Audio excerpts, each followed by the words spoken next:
নমস্কার বন্ধুরা, কেমন আছেন সবাই? আশা করি ভালো আছেন। নতুন একটি ভিডিওতে সবাইকে স্বাগত। মায়াপুরের গীতা ভবন সম্পর্কে এবং বিস্তারিত আরও অনেক বিষয় আলোচনা করার জন্য এই ভিডিওটি আমি তৈরি করেছি। এই ভিডিওটি আপনারা শেষ পর্যন্ত দেখুন মায়াপুর যাওয়ার আগেই, তাহলে পরে আপনাদের অনেকটাই সুবিধা হবে। তো শেষ পর্যন্ত সাথে থাকুন, আর ভালো লাগলে ভিডিওটি শেয়ার করে দিবেন। এটা হচ্ছে 1 নম্বর গেট। এর মানে উল্টো দিকেই একদম স্কন। এটার কাজ চলছে, এখনো সম্পূর্ণ হয়নি কাজ। আর উল্টো দিকে চন্দ্রোদয় মন্দির, আর এদিক দিয়ে সোজা গেলে কিন্তু সুলভ ভবন। এখানে আপনারা টিকিট কাটতে পারবেন কোন ভবনে খাবেন। প্রসাদের সব টিকিটগুলো কিন্তু এখানেই পাওয়া যায়। হরে হরে হরে রাম্মা হরে রাম্মা রাম রাম্মা হরে হরে। এখন আমরা আছি গোবিন্দাস রেস্টুরেন্টের সামনে, আর এখন আমরা এখান থেকে যাব গীতা ভবনে। গীতা ভবনের সবটা আমি তোমাদের সাথে শেয়ার করব, কেমন কি সুন্দর হয়েছে। এখন আগের থেকে অনেকটা আপডেট হয়েছে, সবটা শেয়ার করব। তো দেখিয়ে দিচ্ছি আমরা এখন কোথায় আছি। এই যে এখন আমরা আছি গোবিন্দাস প্রসাদমে। এখানে আমরা একটু পরে আসব। তো চলো।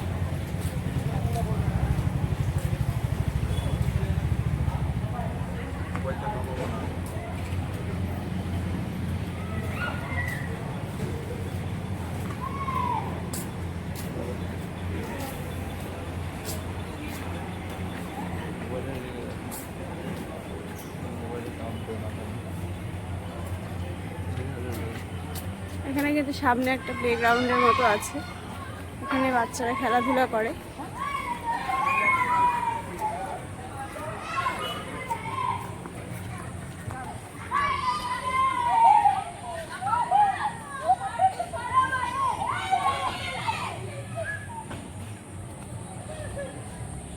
গোবিন্দাস প্রসাদম রেস্টুরেন্টের একদম পাশ দিয়ে কিন্তু আমরা এগিয়ে যাচ্ছি গীতা ভবনের দিকে। গীতা ভবনে চাইলে আপনারা কিন্তু থাকতেও পারবেন, এখানে থাকা খাওয়া দুটোরই সুব্যবস্থা রয়েছে।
অনেক সুন্দর ভিউ।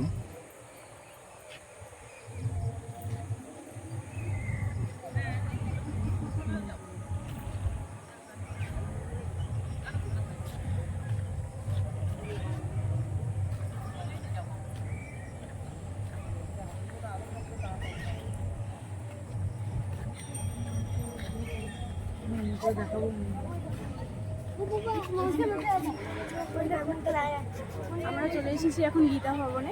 সামনেটা দেখতে পাচ্ছেন কতটা সুন্দর লাগছে, ঠিক যেমন ছবির মতো।